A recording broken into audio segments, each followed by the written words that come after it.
This is the Chido and Will show. Yeah, it's the show. Where the hot takes fly and the good times flow. Talking everything sports, keeping it real. With that smooth West Coast, laid back feel. From the kickoff to the buzzer, yeah, we got the scoop.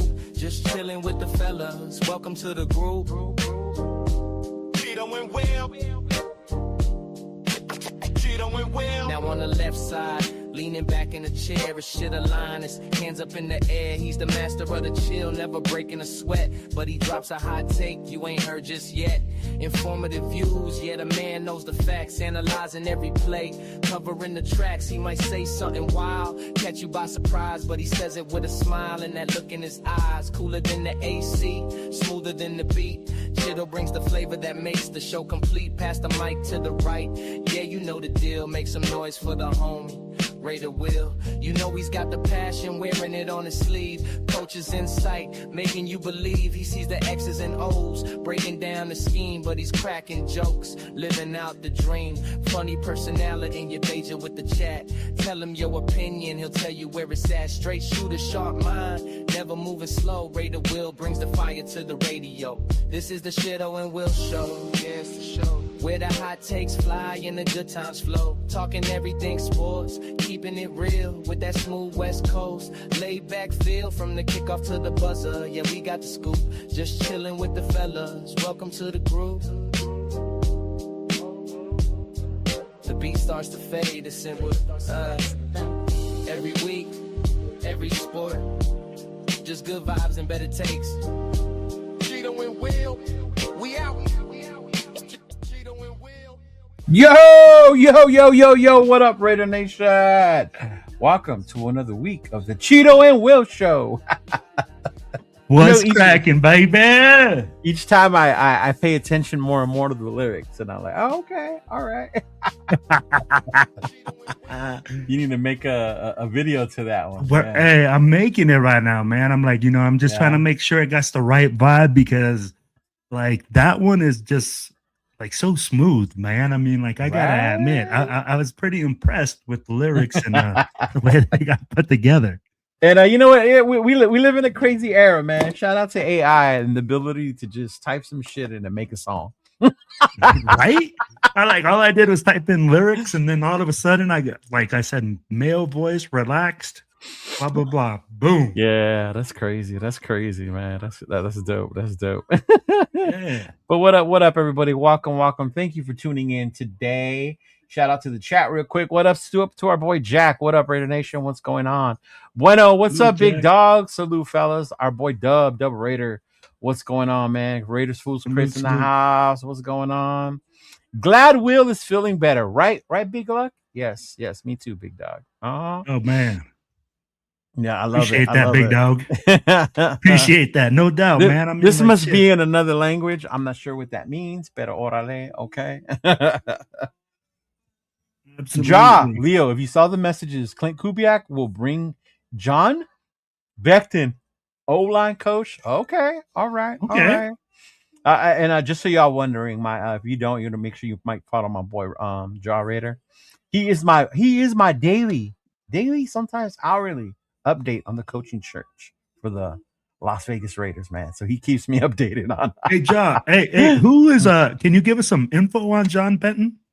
Okay. I know that you're really good with coaches. I'm like, can you give us the scoop on who John Benton is and what his reputation is as the O-line coach? Look, man. Look, Big Luck. It ain't me, bro. I am a chill guy.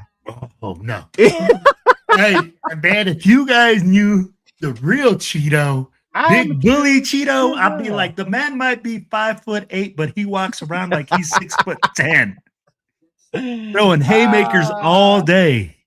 Right. Oh man, he said AI makes better music than people nowadays. The generation's cook, man. You, brah. Hey, Undefeated, thank you for tuning in. Go Hawks! Who y'all want to win in the Super Bowl? You know what, bro? That's a tough question for Raider fans, because the two teams playing in the AFC Championship aren't really teams the Raiders like to choose for, right? So, yeah. Go Seahawks. Yeah, that's what I'm saying. Yeah. I think the last time I cheered for the Seahawks in the Super Bowl, it was when they played the Broncos. Yeah. When they put that belt to ass on Peyton Manning, man. Oh man, I absolutely loved it. Yeah.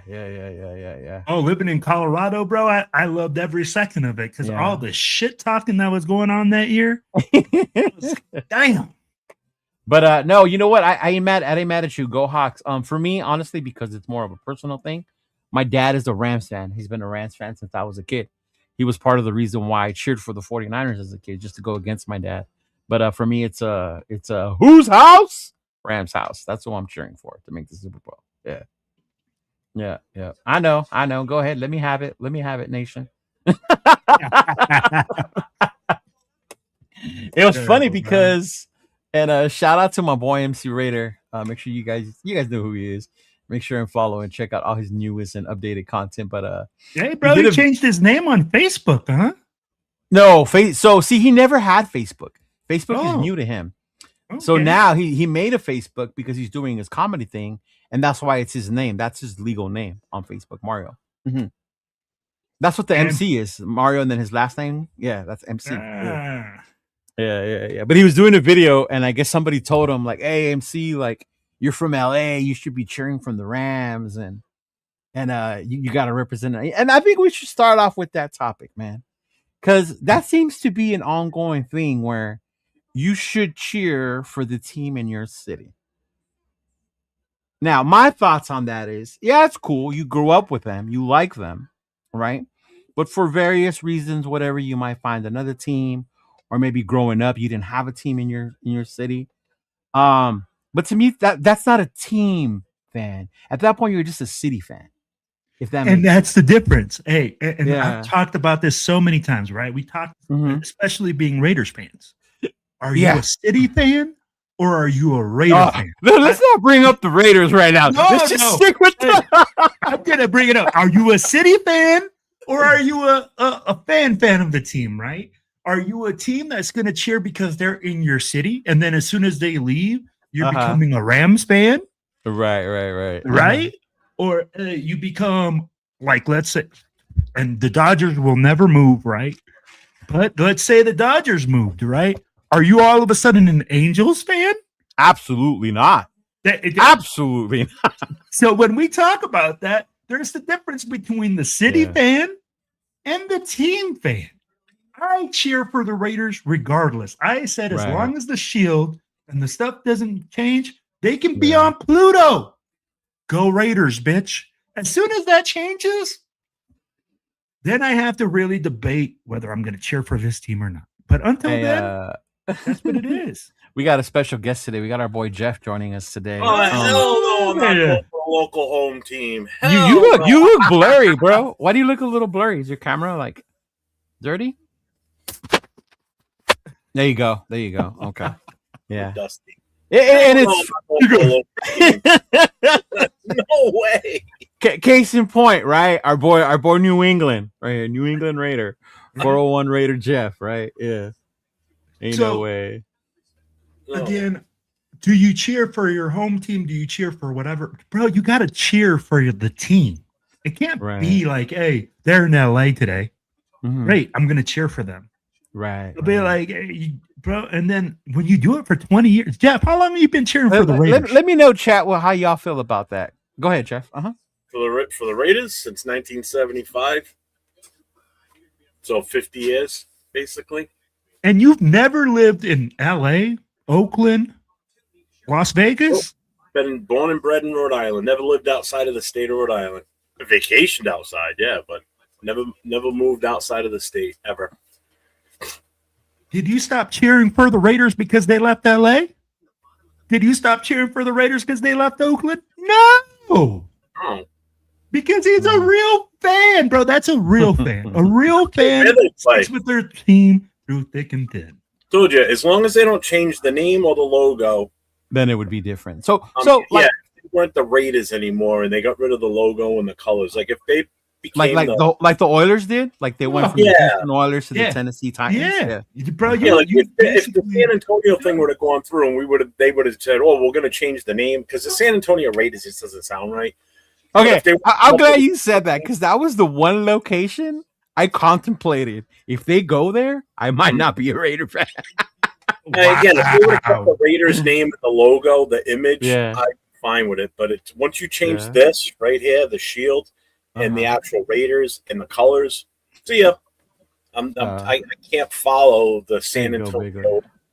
See, big luck. I'm in San Antonio. I'll never be a City fan. Lake Show, baby. Yeah. We were just talking about that too. We're going to get to the Lakers here later on in this show. Go Celtics. Go Celtics. Oh, geez. What up, Chris? What up, Chris? Yeah. What's up, Chris? See, because I don't know how it is in your guys' area or neighborhoods, but maybe it does come up the same way. But it actually, I don't know if you guys saw a video I posted of Nate, his reaction to the championship game, right? So in that video, Nathan's wearing an Angels jersey, right? And he has on his Laker hat. And obviously Nathan is against Mendoza. So in the comments, somebody said, of course this guy's against Mendoza. He's confused. He's wearing the wrong jersey with the hat. And I was like, what the hell does that have to do with Nathan's choice of football team? Right? Because he's wearing an Angels. Mind you, I don't like the Angels. Fuck the Angels. With the Laker hat. Like, does it matter? It doesn't. Look at Jeff, bro. Jeff just said go Celtics. Well, he's in New England, so it makes sense. I mean, but he's a Celtics fan. Yeah. He's a Celtics fan. Well, I'm not really a Celtics Raider fan. It's just I don't mind the other teams from the New England area, like the Bruins, the Red Sox, and the Celtics. The Patriots, they can go fall off a cliff for all I care. I can't. So when it came to those sports, you would be a City fan then, huh? Yeah, definitely. Okay. Definitely. All right. There you go. I I think you have can root for respect for any NFL team you want. That's true. Yeah. It's just funny. In LA, it happens here a lot because LA didn't have a football team. So when LA didn't have a team, a lot of people like the 49ers because they were in Cali. Some like the Chargers, but a majority like the Niners. And then there's Green Bay fans as well, right? But there's 49er fans that are Dodger fans. And that drives people absolutely insane. To give you a little story behind it, if you're not familiar, the Giants and the Dodgers are a big rivalry. San Francisco and LA, and it goes all the way back to New York, if I'm not mistaken, right? When they were both over there. So to them, in their mind, like, you can't like both teams. You can't be a fucking a Niner fan and a Dodger fan in the same way, right? You can't be a fucking Raider fan and then like the Giants. Like, what the fuck? What does that mean? Like, what's going on? Like, you know what? I'm going to tell you something, man. I'm a big Dodgers fan, but there was a time where I would watch, because I went to college with Sergio Romo. I would watch the Giants because Sergio was in the game and I knew him personally. Yeah. So I was like, oh, it's cool to watch a guy at that level that that you were like, you had beers with in college. Yeah. So at the end of the day, I'm like, bro, like, I think it's stupid. I think a lot of fans look at it and they want to impose what they think is fandom, right? Like, we talk about it all the time. What's a super fan? No, I like let's address this, like one of the biggest issues, right? What's a super fan, guys? Is it a person that dresses up as in a costume, or is it a person that's there day in and day out with the team? You know, regardless of whatever it is, knows what they're doing, and they follow their team throughout the country and are religiously following that team. That's a super fan, right? That I mean, like, what's the difference? I'd be like, so do you consider yourself a super fan? Absolutely. I don't consider myself a super fan. I consider myself a diehard. Diehard. Okay. Yeah, I consider myself somebody that follows a team, that like looks at a lot of stuff. I'm not going to say that I'm the most knowledgeable person, because I've already told you guys. Yeah. I don't feel like I'm the most historic, knowledgeable person. But when it comes to X's and O's in football, I feel like I can hold my own because I've done it. You know, and I've done it at a professional level. So at the end of the day, that's where I tell people, I'm like, I'm a fan of the game. I'm a fan of the mental aspect of what the players go through, and that's where I look at it. What about you, Jeff? Would you consider yourself a super fan? I'm a dedicated diehard fan. Yeah. I don't consider. I think the whole term super fan's a little overused. First of all, I mean, there's an amount of dedication to doing what some of these super fans do. You know, as far as getting, putting the attire on that they do and everything. That's not me. Right. People have already told me, like, oh, you should, put on a fireman's, turnout gear and everything and be like Fireman Raider Jeff. And I'm like, no, but then I would think you're copying Homeboy in New York. Yeah, that's it too. It's like the only thing I've ever thought about doing, in all honesty, is because I've got a bunch of left old helmets, was converting one of those over to like a Raider helmet. Do it up nice and everything. So I would wear the games. Right. As far as I would go, Right. But I think being now part of the Black Hole and wearing the vest, that's my persona. Okay. That's how I'm looking at that. That makes sense. That's about as much of a super fan type outfit you're going to see on me as my vest. And then I represent with the patches I put on there. Other people that, I've interacted with. They give me a patch. If, I got the room, I'll put it on there, That's about as dressed up as you're going to see me get in any type of costume. The super fan. Yeah. I mean, I get the ones that have been doing it for, a few decades. They were the pioneers in that. They're the ones that started that. That makes sense. Yeah. And they've been the icons in that position. Then now you've got all these guys coming out of the woodwork with all these. I mean, you got a Wizard of Oz group.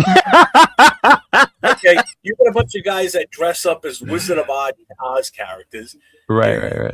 You've got multiple Predators. Hellraisers, right? Hellraisers too. Hellraisers. You got a few of those.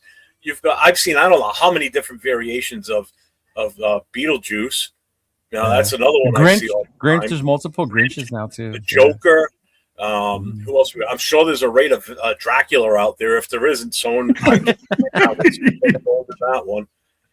We've got the Darth Raiders. There's tons of those. You see those because it's an easy correlation with the Raiders and especially now in Vegas with it being called the Death Star. Exactly. So I mean that makes sense. I don't know. I think it's a little too much sometimes. That's all. I get you. I just don't like the labels, I guess. I'm like with labels. Like even with us, right? When it comes to when we get invited to do things or to host, people are like, oh, we need content creators. Like even that word to me is a little cringe. Like I don't do content. I'm just a Raider fan with a microphone and a YouTube channel. Yeah. Like that's all I see. Yeah. And like the content creator gets put because when you do a like Facebook, when you put there's nothing else to put down when you do it, and it'll be like a digital creator or whatever. Digital creator, yeah. I'm definitely not a digital creator because that's like a totally different business if you think about it. Yeah. So you're limited sometimes to how you can fill out those things. So it puts you down as a content creator. Yeah. Again, I'm a dude that's sitting in half my laundry room. And I didn't want to put that out there about why you came in later. We had to wait for the washer to finish. Yeah, the washing machine was super loud today, so I had to wait for that to finish. Let's check in with the chat real quick. Thank you all for joining us and tapping in. Mike McDaniel, of course, I turned down the radio. There's no way I was going to listen to Raider Will's goofy ass for 3 years. Hey man, look, Mike McDaniel. If there were two goofy ass motherfuckers that were going to be here for you, it was me and Will. Yo, Mike McDaniels, shame on you, bro. Going to the enemy. I'll be like, hey, but we said it. Hey, Jim Harbaugh just got a big upgrade at offensive coordinator. I'm like, whoever. Remember, it's still up for grabs, though. It's still there could be a change of heart, and we'll get into that right now in a little bit. Yeah, absolutely. They did put that clause in there. He still gets the opportunity to become a head coach. Big Izzy, what's going on, brother? How you doing? How you doing? Their offense didn't scare me. Now I'm a little nervous. Right? He just adds another. Big Luck does what I think most people do. It's when you cheer for the NFC, not the AFC. I'm kind of a little backwards though, because I'd rather have our conference carry the championship than the other one, And people always tell like, no, Leo, like, why would you do that? Unless it's the Chiefs. Fuck the Chiefs. Fuck the Chiefs. Fuck the Broncos. Like fuck that. Well, it could be the Broncos. And it could be. It could be. Yeah. So the Nixie Hawks to lose. That way we can get Kubiak already. Here it is. This is what you wanted to know. Look, he said the coach. He's one of the best offensive line coaches. He coached the 49ers line when he had injured team and he ended up with the number 18th ranked O-line. Then joined the Saints, turned that team into number 19 rank. The Seahawks ranked number 8. Mind you, they were one of the worst ones last year. So that's what that offensive line coach would be bringing if he was to come over with Kubiak. Yeah. Ooh. Thank you, John. I appreciate that. Mm-hmm. He actually sent me because he sends me the messages too. So I'm glad you guys got included in the messages. Let's go. Yeah, I get Thank daily you, John. And I love it. I absolutely love it. Like he sent me this Flint's bringing, and it's the link from Tom Pelissaro, and he's talking about. It's too small for me to bring it up on the screen because I'm having a hard time reading it here too. Yeah. Basically, it's how he turned around the pressure rate that defenses were putting up against their offensive line. Like Charles Cross, 2024, he had 11.5% pressures. Now he dropped it down to like a 7.2. That's the left tackle. The right guard, Anthony Bradford, went from a 9.5 to a 6.0. These are all improvements. Right. Abraham Lucas went from a 9.8 to a 6.6. Left guard, I guess they just, Gray Zabel. He's at a 5.7. That's the rookie. Yeah, he's the rookie. 5.7 for a rookie coming out. That's and to Seattle's credit, I saw another thing about Seattle because I was trying to see what's making them so good. I saw a list of all the people that this GM has picked. A majority of their role players have come from their fucking draft. Mm-hmm.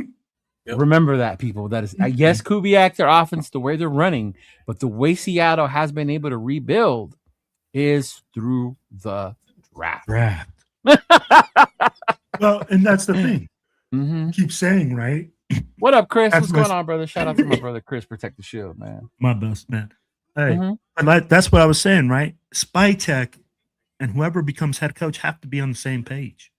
I'll be like, it's them that are making the decision. If they say Mendoza's the guy, because we're going to probably talk about that here in a little bit too. Is Mendoza the guy, right? Is he the game changer? I don't know. Game manager. I think we beat the shit out of the Mendoza talk this week. and I'd be like, people are going to they're saying, hey, I saw it in the chat. Mendoza. Yeah. I'd be like, hey, it's all whether they decide whether they see that guy as that guy. Uh-huh. So right. I'd be like, that's going to be interesting as well. That's funny. I wear Lakers and Dodgers hats and I wear red, purple, and I'm going to say that's racist now. What? I get it. I get shit too for wearing a Red Raider hat because I matched my hats with my shoes. Yeah. So let me ask you guys about that, man. There's some people that are very like, no, you cannot wear red and blue and like orange and like I've seen tan. I'll be like, I've seen every color. Where do you stand on that business? You better ask Jeff because you know where I stand. No, Mr. GQ magazine. I'm going to start with Mr. GQ magazine. What does that say? It says Raiders in red. Mind you, hilarious that he matches his hat to his sneakers. That right there. That's the part that got me. No, Jeff, the part that got me is when this man traveled to Houston. He had 3 sets of clothes. I wear one of these, man. What do you think? I wear one of these. What do you think? I didn't see the Merce. I didn't have it yet. I got it for Christmas. Oh, there you go. You see? Mm-hmm. Yeah. Mm-hmm. Yeah. Yeah, the color thing is another funny thing. I think my boy MC Raider got some shit one time because he wore a blue or a brown or a beige Raider hat. And he does it to match whatever he's wearing. Not his shoes necessarily, but his outfit. Yeah. Mm-hmm. Yeah. I'm going to answer the question, but I'll be right back. Yeah. What did you ask him? Oh, about the hats? See, to me, it doesn't matter. I honestly think, like, I get the whole color thing. Our team colors are silver and black. But I think as you start to, I don't know, maybe get older, the way you dress, your style, I wear black all the time. So whenever I wear another color, I still want to have my Raider gear with me. You know what I mean? No, I get you. Yeah. And I'm not, if I want to wear a red hat, I'm not going to go get an Angels hat. You know, I'm not gonna. Yeah, I'm not gonna do all that. Yeah. So I'll just put it like this: don't you tell me how to fan You let me fan the way I want to fan. And that's the thing, right? Like for me, I don't wear a lot of color. I don't, because my closet has moved more into a black and silver. But if I want to wear fucking red and that day the hat is red, then guess what? Bro, it's cool. Because at the end of the day, bro, it's not my job to go police the way that you dress. Right? It's my job, bro. I'm like, you could go out there in a freaking half shirt and the red and silver banana hammock. And what am I gonna tell you? Like, yo, bro, go do you. Yeah. Like, hey, that's none of my business. Yeah. And this, I think, I shout out to Ja. I think this was his answer to what is a super fan? Is it someone who supports them every day in the first one, and to be at the games, and the last one to leave at the games? And I like that. Another part I would like to add is I don't think you have to be at the games either. At every game, it's hard. It's hard. It's hard because it's hard. Yeah, it's hard. Yeah. But I'll be like, I'll tell you like this. If you watch the game, every game, and you are intent on what's going on with your team, and you watch it from beginning to end, because it's been hard this year, bro. I'm telling you, it's been hard that sometimes I've thought about switching the channel. I'd be like, that Chiefs game, that 31-0 BTA and that freaking Philly game that we took. It's funny you bring that up, though, because I remember, I don't know if it was this year or another year, but sitting with Noah, and those of you know Noah is my little nephew, the one whose dad's a Chiefs fan, and he decided to be a Raider fan. And we were sitting there watching the game. Look at him. There you go. See, talk about the craziest colors. Laker Raider fans are dying watching your shirt right now. But you see what I'm saying? And this is where I love, like, when we're able to see this, right? Because we're all over the country. Yeah. Like, literally, James or Jeff's in New England. I'm in Colorado. You're in California. Mm-hmm. Southern California. You're in SoCal. We're all Raiders fans. Yeah. But guess what? Jeff has a different baseball team. I like that, Jeff. You know? I like that. Yeah. I think that looks dope. For St. Patty's Day a few years ago, we were going to a party. Now, I got tons of green, actual, obviously fire department shirts and everything. I'm like, I want to be different. So I saw this online. I'm like, yep, I'm getting it. That's cool. I had one that said Saturdays are for Notre Dame football and Sundays are for Raiders. And they had like half the shamrock and then half the shield. Yeah. Oh, that's pretty cool. Mm-hmm. Yeah. You know what, Leo? You're a Notre Dame fan in SoCal. Yeah. Mm-hmm. In the heart of Trojan country. In the heart of USC. Yes. Mm-hmm.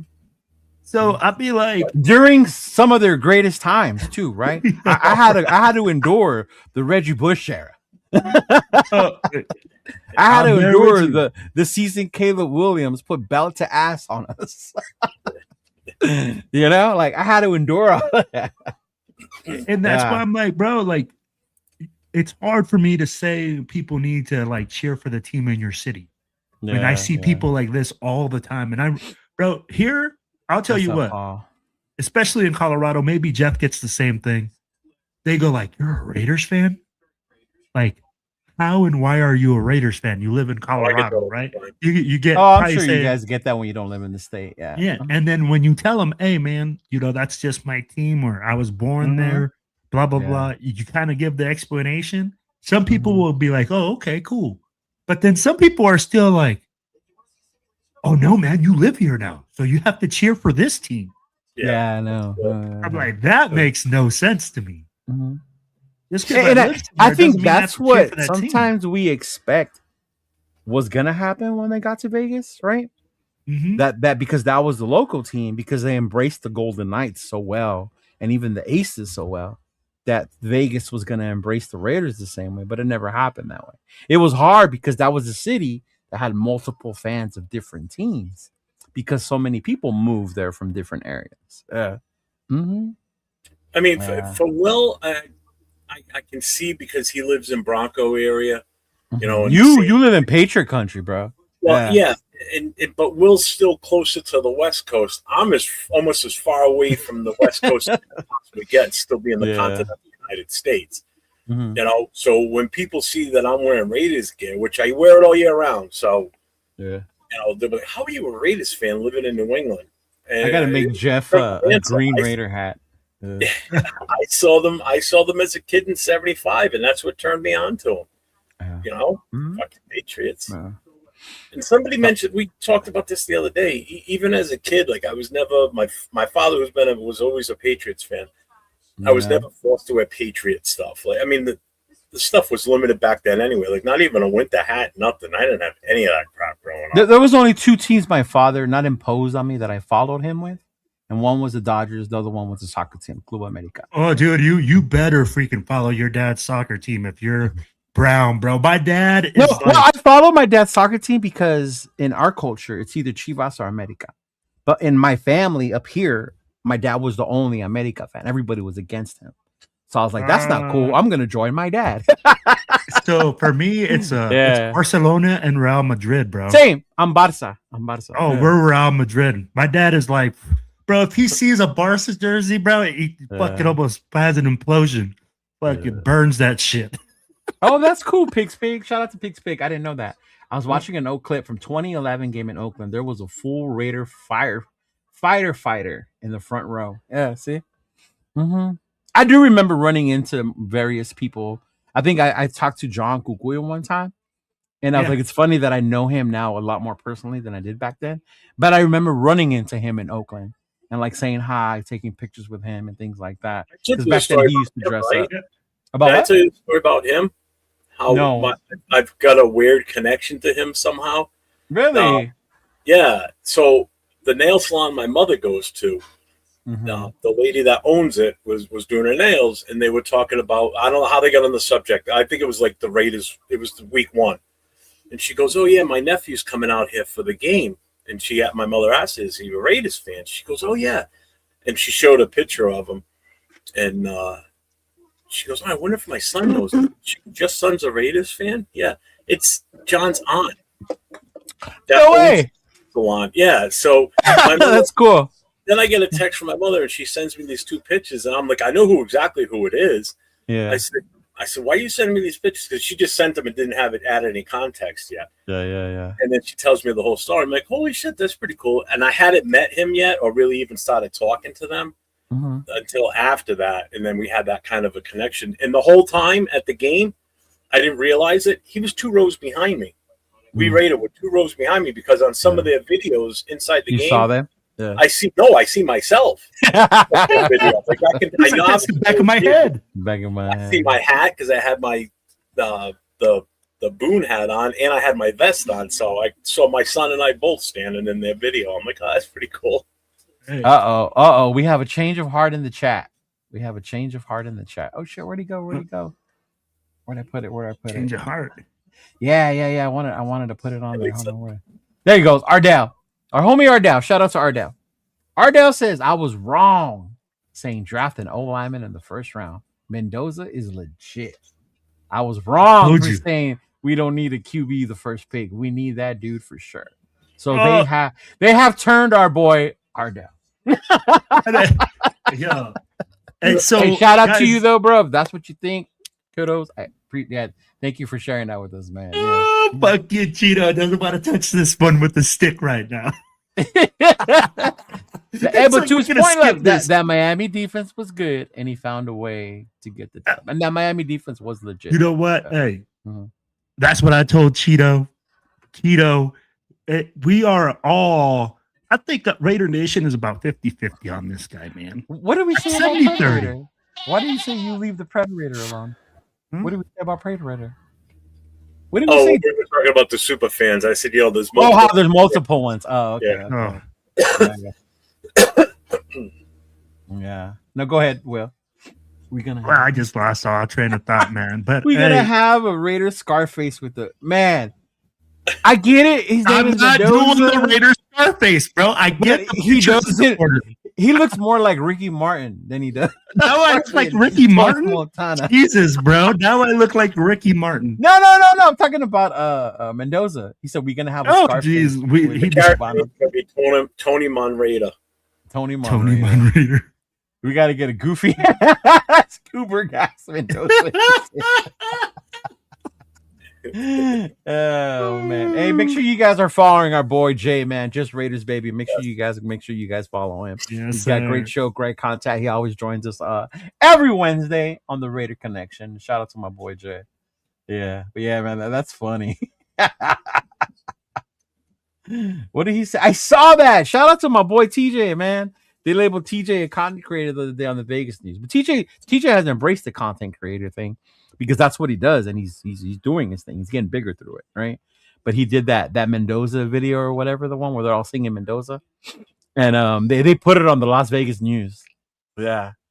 So it's a clip that's been going around, and they featured them on the Las Vegas news show. So shout out to Samoan Raider, man, doing his thing out there. That shit's cool as fuck. Yeah. Mm-hmm. Yeah, see, you guys are the Raider content creators. So yeah, no. That's what I'm saying. Yeah. No. Oh, I don't create content, man. I don't start singing to songs and doing all this weird shit. Patriots winning it all. Mama, I guess it depends because I don't know. I guess they got a good shot. That's the downside. Yeah. Mm-hmm.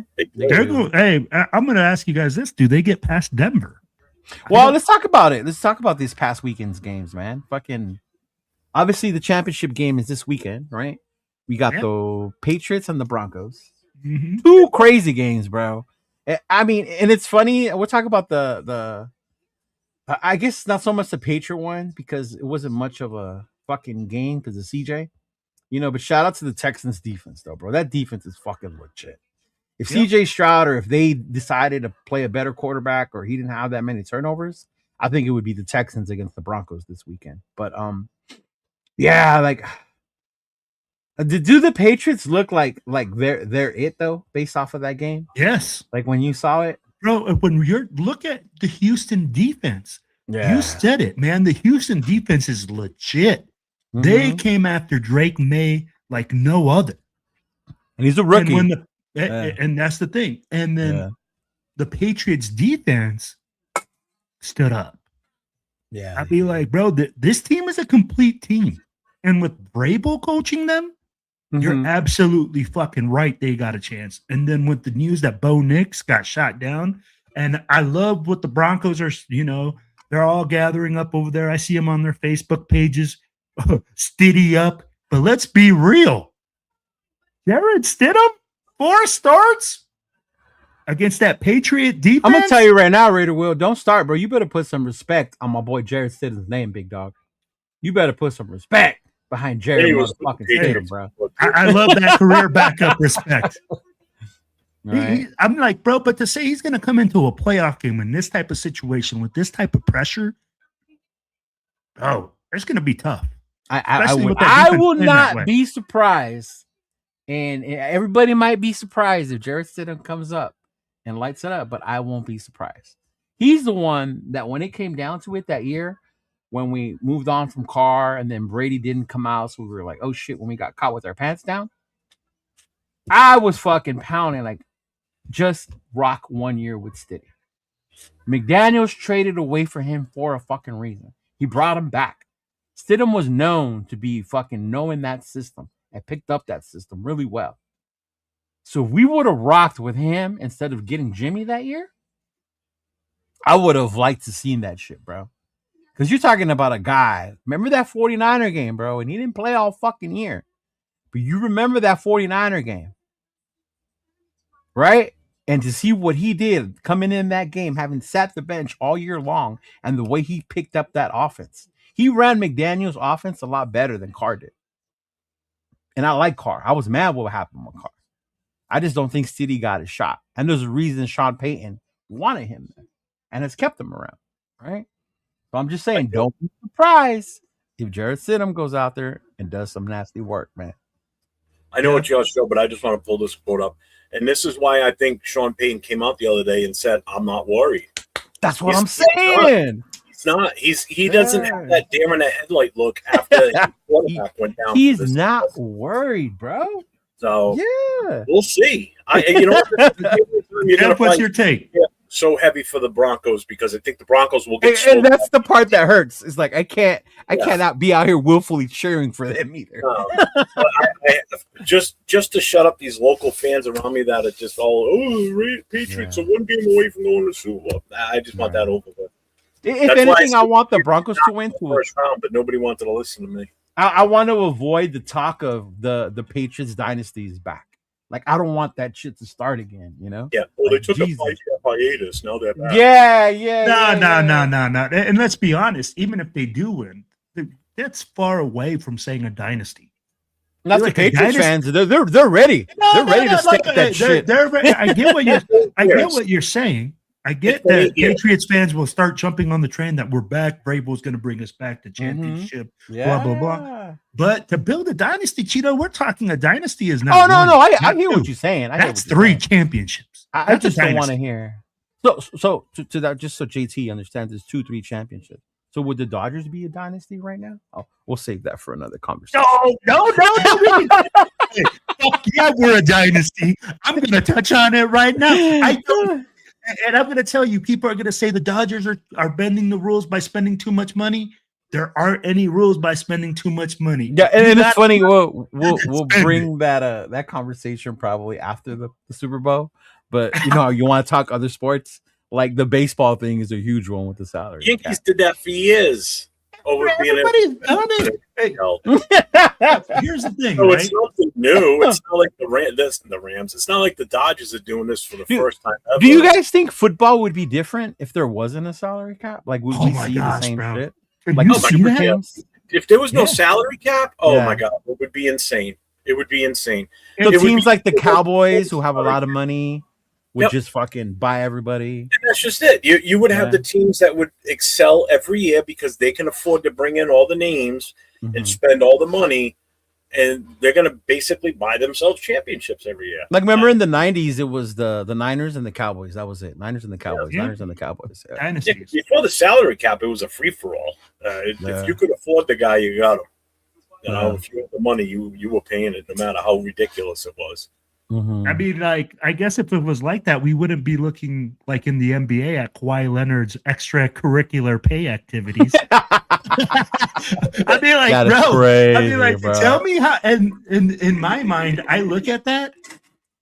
Tell me how many owners have probably been like, you know what, bro, we know we got a salary cap right here, but I got my other company that if you go over there, you do a couple commercials, I'm going to shoot you a couple extra mil. Hey, we call those loopholes. Mark Davis, you better get yourself some loopholes going, baby, because we need it. Anthony thinks the Patriots are winning it. I don't know. Man, we can't discard these sea chickens, bro. These sea chickens are for real. Well, we'll move on to that. But the AFC, though, I think it's going to be a tough game, but this is to me why I as much as everyone's saying, oh, you need to get a quarterback and build around him. My thing, even with these two teams, is the Broncos have a legit fucking defense, right? That's their bread and butter. That's their bread and fucking butter. And defenses still do win championships, y'all. They might not give you airtime or sell tickets because people were saying how boring that game was. I love that fucking game. I love watching defenses just go at it, right? But the Patriots aren't a slouch of defense either. No, they're not. Our boy Chase on, right, is out there doing work, man. Chase On's out there doing work. And Spillane. So part of me wants them to win for Chase on, right, and Spillane. But then again, like Jeff said, the whole New England thing, like, oh man, lesser of two evils. So who do you got? Against the Chargers. Since they beat the Chargers in that wild card game, the New England fans around here have been super obnoxious. After that game, we're gonna go. We're gonna play again. Yeah. Hey, so who do you got, Cheeto? I need to know who you guys got. Who do you got winning this game? I think the Broncos are going to win, unfortunately. Jeff? Mm-hmm. I want the Broncos to win, but realistically, I think the Patriots they outmatch them. I really You think do. Drake's going to do his thing against his defense? Yeah, I think so. Mm-hmm. Man, I'm hate to say this, but Drake May has four fumbles one interception this postseason. He's lost 2 of them. For that fact right there, and I fucking hate saying this, bro. It hurts, huh? It fucking hurts right now. It hurts my fucking soul. But I see the Broncos pulling off a 3-point win, probably late field goal on a late game turnover. I'll be like,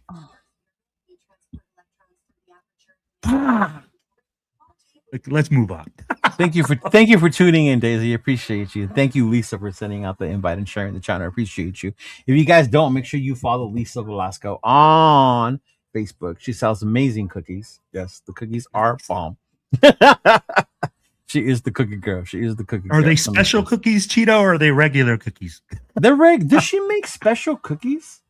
Ooh, Does she? I'm not aware of the special. You just asked it, so she's in the chat, so maybe she'll answer it. Yeah, Lisa, do you sell special cookies? Special cookies? Regular cookies. I just bought the regular cookies. I bought the regular cookies.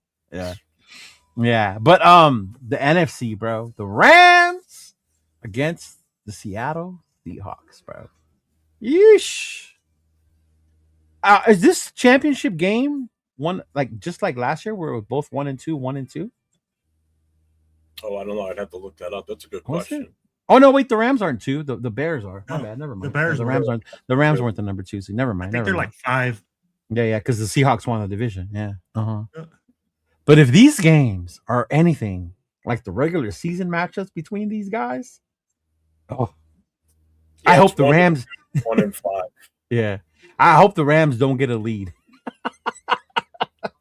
Because even when I was watching the Chicago game, I was telling my dad and my brother, I was like, I'm glad the Rams are like this with them right now. Because if you get a lead on Chicago, something happens to Caleb and he turns it up a notch. And then they come back. And Seattle's been the same way with the Bro, he still turned it up a notch. I mean, like some of those throws, I was like, holy, bro, who does that? Going backwards, 18 yards deep, avoiding a sack, swings it in the corner of the end zone.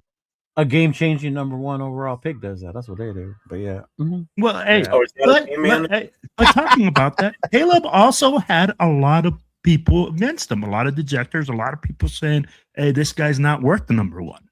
I don't know about that. With Caleb, it was more about his him crying to his mom, him painting his nails. Yeah, it was extracurricular crap. It was, the doubts in Caleb was more about his toughness and whether he could run a team. Oh, here we go. Then it was about his football ability. Yeah. Toughness and the dog in him.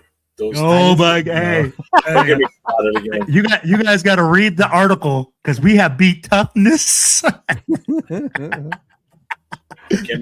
bad.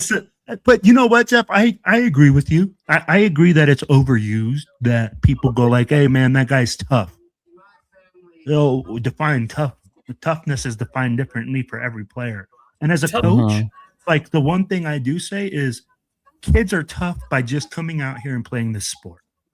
I never go and say, this kid got run over or something like this, and he's not tough enough. No, I'm like, dude, this kid is putting on a helmet and putting on pads and going out there and putting on what other kids wouldn't do. So that I do declare as tough, right?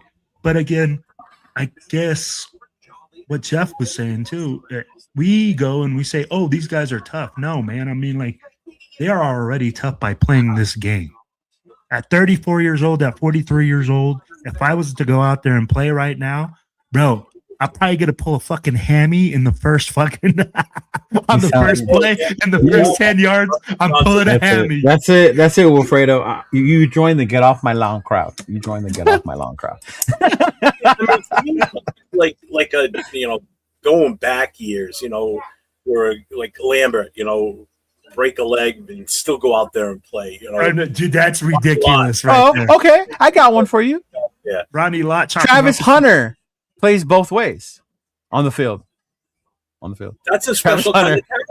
That's definitely a special kind of talent. That's a game changer. That is a game changer. Does that speak to his toughness, or like the other guys, where it's different than everybody? No. It doesn't speak to his toughness. It speaks to his ability. No.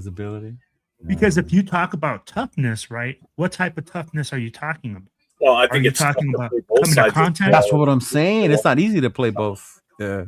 I would that would be the one time I would sit there and say the he's got toughness in him, because it's not an easy feat to go out there consistently play both sides, not just like occasionally get out there. No, consistently like he did at Colorado. Yeah. Yeah, not like Charles Woodson where he occasionally got to play wide receiver. Yeah. That's different. This kid legit is the wide receiver, and he's out there for the majority of the game playing at corner. So that's a different kind. But I'm talking the toughness, like, you go back years ago, like Ronnie Lott, like I said, cut a finger off. Yeah. Stitch it up and go right back out there. A guy with a broken leg doesn't even realize his leg's broken because the adrenaline is pumping so hard, and he's still out there. Now that's tough. Is that what happened to Bo Nix? That he didn't realize it was broken because of the adrenaline? Oh no, he was hobbled right away. You saw it. Yeah. But another play. I can't remember for he the didn't life play of me. with it. It happened on the kneel down when he put the ball in the middle. No. It happened on the play before that. He said it was that one. He said it was that play. They said it was the play where he kind of ran to the left. Even still, the next play, he just had to kneel the ball down. Yeah. So really. So, shout out to Ja. I told you guys he's our updater. Jesse Minster. No, yep, see, I didn't hear he was. Coach. I didn't hear he was no longer interested in the Raiders. I know he canceled his interview with the Browns. He's already signed with the Ravens, bro. He signed with the Ravens yesterday. Coach in the middle. He of the didn't night. sign yet. That didn't come out that he signed overnight. Yeah. Bring it up. Show me where it says he signed. Hold on. Yeah. I was already looking at this morning. Yeah. Hey, shout out to our boy Martinez 209 bringing us the street knowledge. Red is norte, blue is sur. I'm from Stockton up north. We should wear red, but I live down south where they don't care. But I'm not a banger. I'm a lover. I like that one. Shout out to our boy Accelerator. Cheeto is a mobster. He has to color coordinate. I do, y'all. I do. I don't know why. It's just in me that way. I'm sorry. All right, they didn't make it official yet. I could have That's sworn. what I'm saying. Yeah, I thought they made it official this morning too. You guys over here spreading some Mitchell Rentz news. It ain't official yet, man. Come on now. Mm-hmm. Well, I'll be like, when you cancel all your other interviews. Well, that's what I'm saying. So that means he's made a serious contender. Now it's to see whether it's the Ravens or us, right? At this point. Mm-hmm. Yeah. Hey, did you see all this talk coming out of Buffalo? Yeah, dude. Joe Brady not happy. They're not happy. They're shocked. They're pissed off. Let's talk about it. That they fired him. Hey, yeah. Hey, I'm going to tell you like this. As an owner, shame on that guy. On? What an emotional move. How do you come out in a press conference? First of all, you bag your coach. You're like, well, Josh Allen was crying, and he was just so emotional. So I fired the head coach. And the GM drafted Keon Coleman. They have a video that came out. And it says, Keon Coleman, I can't wait till he runs a 4.57. So I did see that. Yeah, right? Yeah. Beam. Mm-hmm. And the owner goes, it was the head coach's decision to draft this guy. This guy literally looks unprepared and literally put his name on probably one of the worst owners right now in current sports, just in one move. The GM up there, there's some shit going on up there. So with that being said, and I know our boy Marky Mark gets a lot of shit, Mark Davis. Shout out to Mark Davis for not being an owner like that. You know how people give shit. Our owner's not like that, y'all. He may look goofy as fuck. He may eat at P.F. Chang's and be out there with young girls, right? All that shit. But he ain't up there making us look even more fucking dysfunctional than we we are. I get the texts or the Instagrams. Listen to some of the things that the players and other people had said. So Cameron Wolf goes, I talked to 3 Bills players this morning who are just learning the news of head coach Sean McDermott was fired. They were all shocked. He goes, one text I got back was just basically WTF. Deion Dawkins stated, true leader amongst a world full of alphas, honored and truly best to learn under our time. McDeasy, you are truly one of them. I heard about Deion, and he's a big one. Yeah, he's a main player for them. Mm-hmm. Yep. Mm-hmm. Eli Anoku calls McDermott a scapegoat firing. Right, bro. Defensive tackle Jordan Phillips on Instagram. This shit here is so stupid, honestly sickening. The best coach I've ever been around. Damn. Yeah. Keep going. I like this. I like not being the most dysfunctional team out there. Yeah. Doesn't make sense, but you got what you wanted. Dan Quinn Jones on Sean McDermott being fired. Damar Hamlin, a true leader of men. Thank you for everything on and beyond the field. We love you, coach. Well, that was homeboy that had the heart thing, right, on the field. Yep. Yeah. Mm-hmm. And he's actually been pretty good since he's been back now too. So I mean, a lot of them are saying scapegoat's another one. True leader of men and culture builder. He will land right back on his feet. That was from Dean Marlowe, another coach. That's crazy, bro. So they are pissed. Yeah. The players are pissed, and that's a tough deal if you think about it. I mean, you're a player. You love your coach. And you don't understand why they fired him. They had to win. It's not like they lost and had a shitty season. They still turned it around. They made the playoffs. They made, I mean, shit happens. I get it, but man, I wish we had that problem. Make it to the playoffs and lose. That's what I'm saying, bro. We can't even get a winning record. We can't even get close to 500.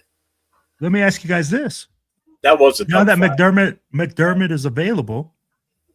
Do you guys take McDermott? As a head coach?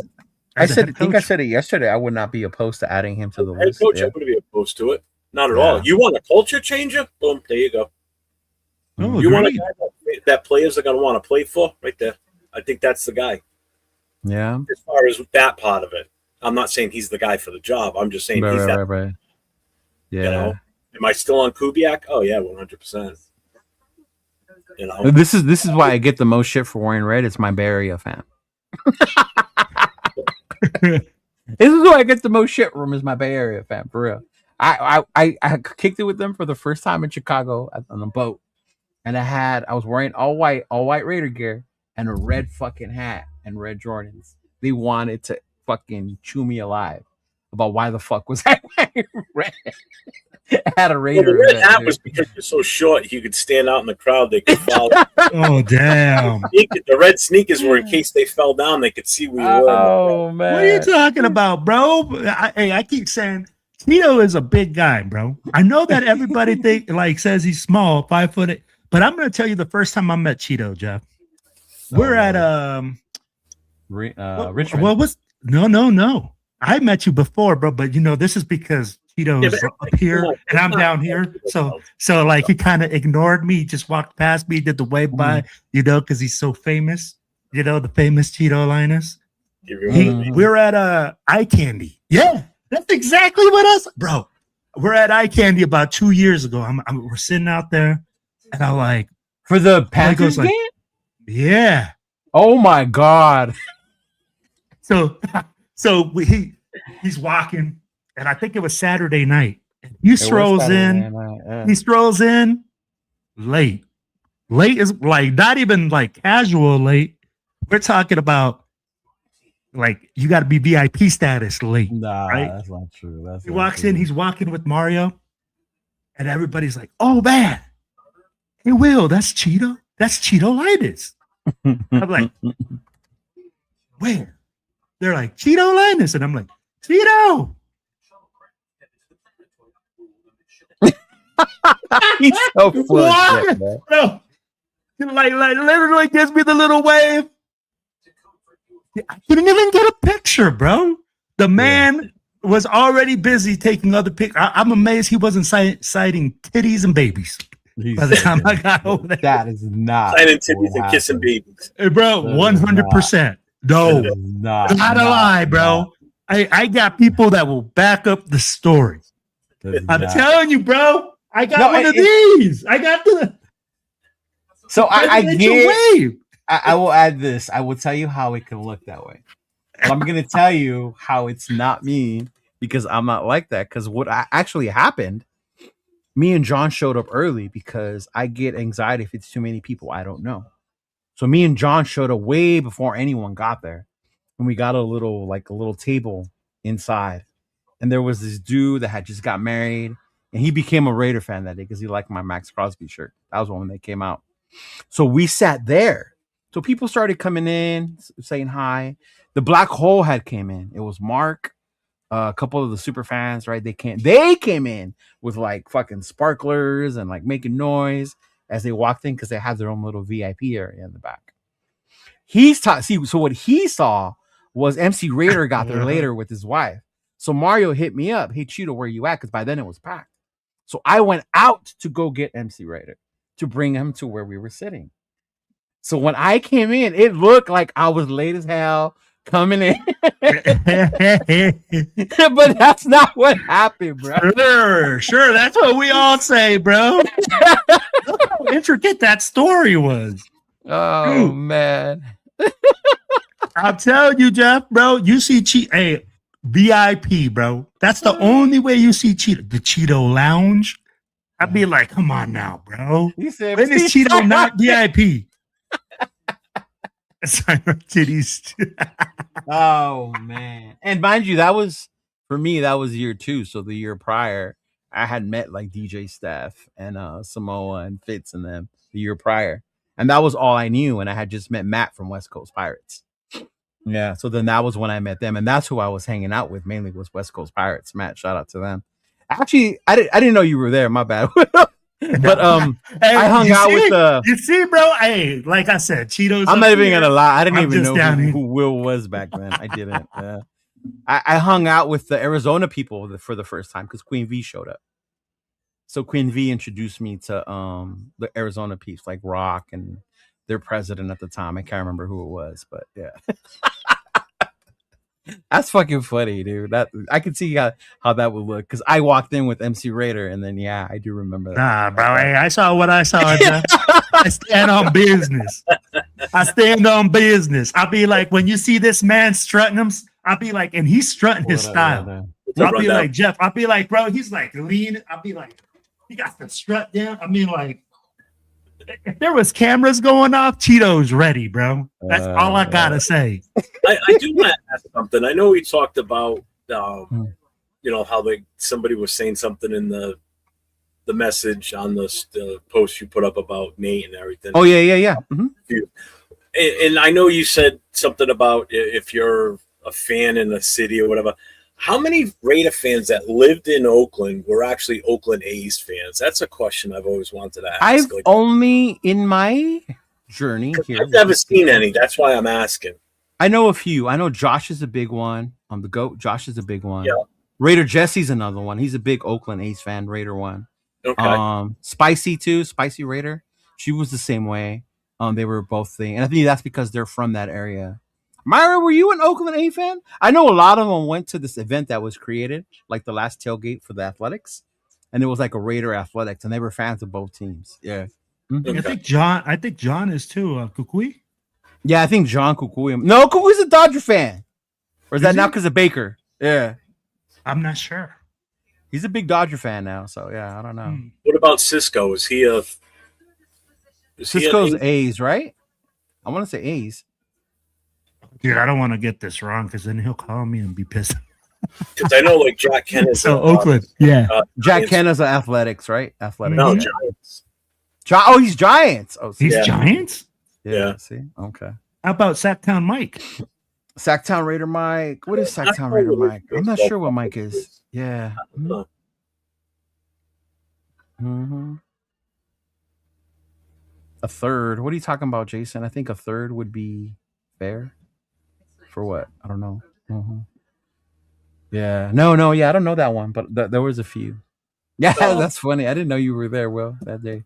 Oh, hey, I remember it clear as day, bro. Even my wife was like, she was like, "That's Cheeto." She was like, she goes like, "I thought he was taller."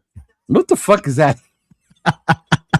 Well, my wife is short, bro. Yeah. My wife was like, she thought you were like, and you're not short either, bro. Like I said, you're like 5'8", right, Cheeto? Yeah, 5'8". Mm-hmm. Mm-hmm. Midgets. How tall are you, Will? Will's like 6'1". Yeah. You're like 5'11", bro. Yeah, 5'11", 6'1", right there. You weren't taller than me. I don't know if I'm taller than you. Oh, okay. Got you, bro. Got you. Yeah, if you're 6'1", I'm 6 even. You're not taller than me. Yeah, I'm 5'8", bro. Why are you laughing, bro? Shout out to the shortness. Shit. Mm-hmm. Yeah. He's a little homie. I'm a little homie. Yeah. And it's funny when I hang out with Chris, Severe. Well, Turf is about the same height as me. Yeah, especially Severe. Severe fucking just towers over you. Severe's a tall ass dude, man. Yeah. Mm-hmm. I heard that. I heard Jack Kenner is too. There you go. He's like, I could be your security.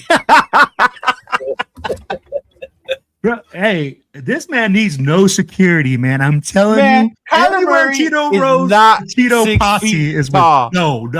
No, he's not. And Jason Downs, I need you to go back into the lab and really research 5'8". that comment, bro. That man is 5'8".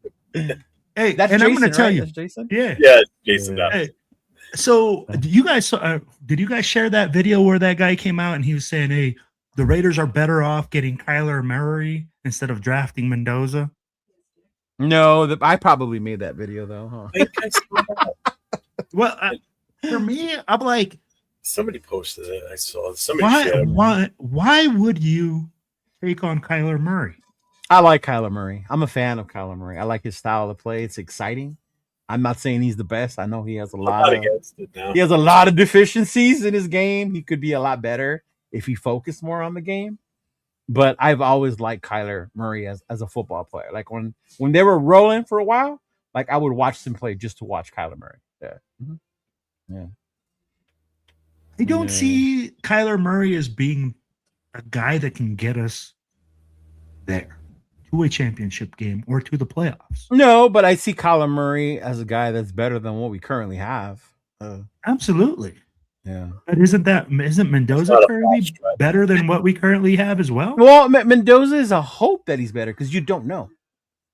You're basing it off his college career. We don't know if he's absolutely in the NFL. Yeah. Mm-hmm. And I'd be like, we're basing Kyler Murray's off like what he did previously with previous head coaches. I can't. I can't.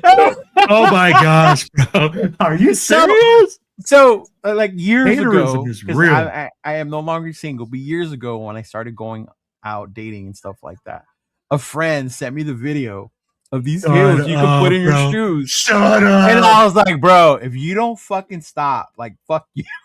Are you fucking serious, Cheeto? Because I told him I went out one time and the girl was like a little bit taller or like my height, or if she was to wear heels, she would be taller.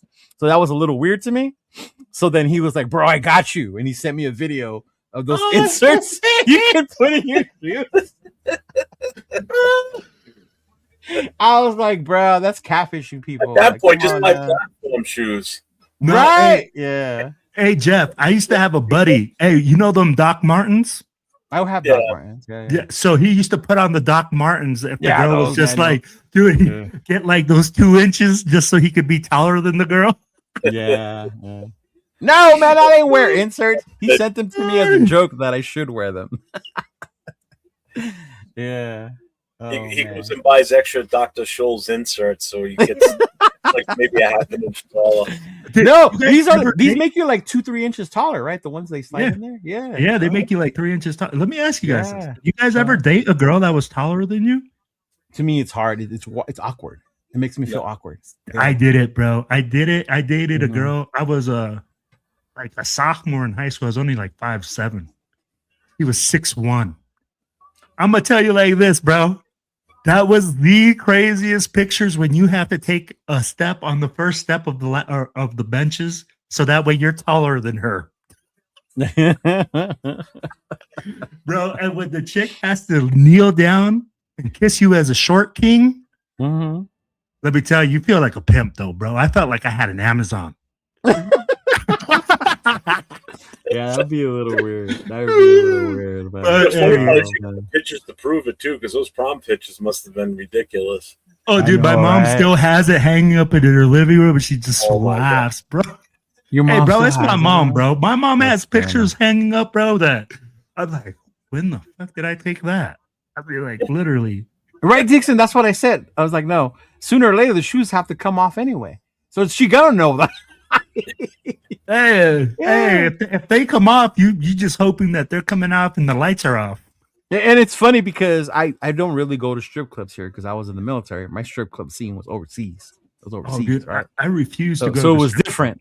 But anyway, I came back home one time. This was years ago. A buddy of mine took me, to a strip club, and there was this girl, and for some reason that day, I was like, "Ooh, you a tall one? Like I like that. Like I that day I liked the tall one that day, right? Like yeah." So she comes, takes off her heels, and is like this tall.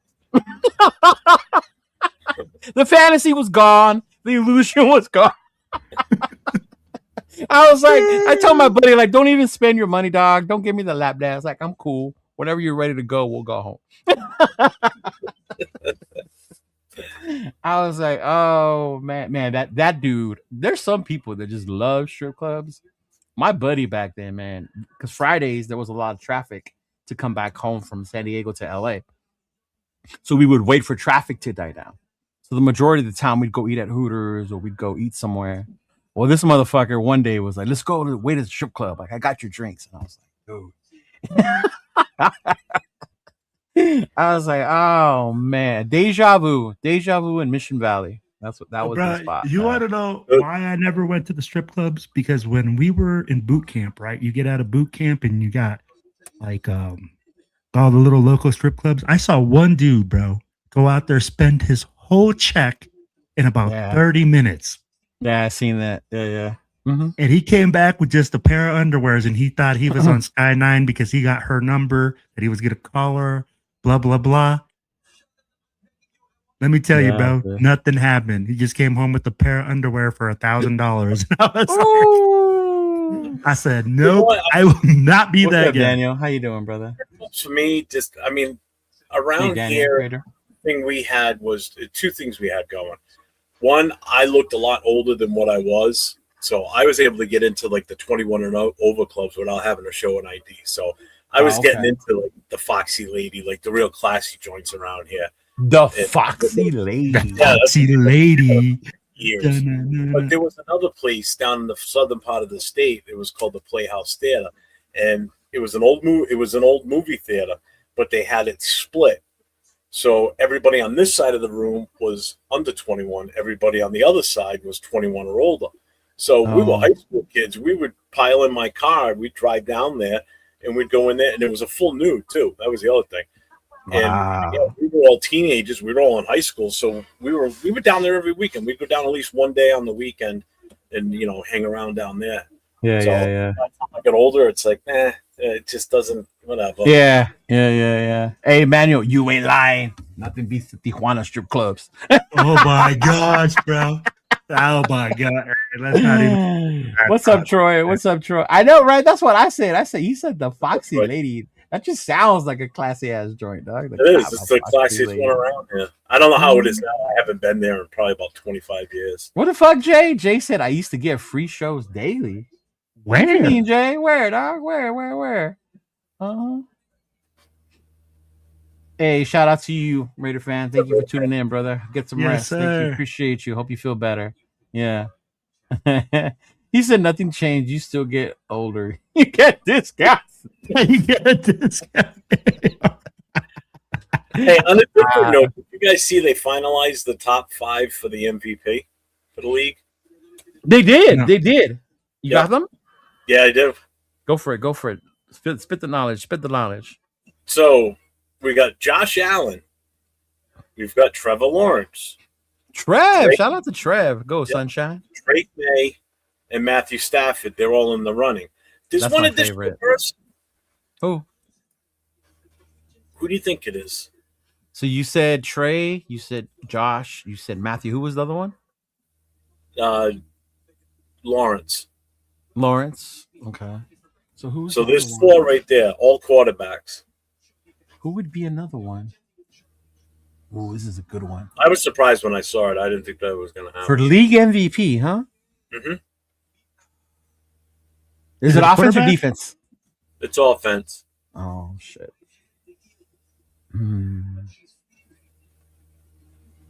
Frank got it in the chat. Don't tell me it's Sam Darnold.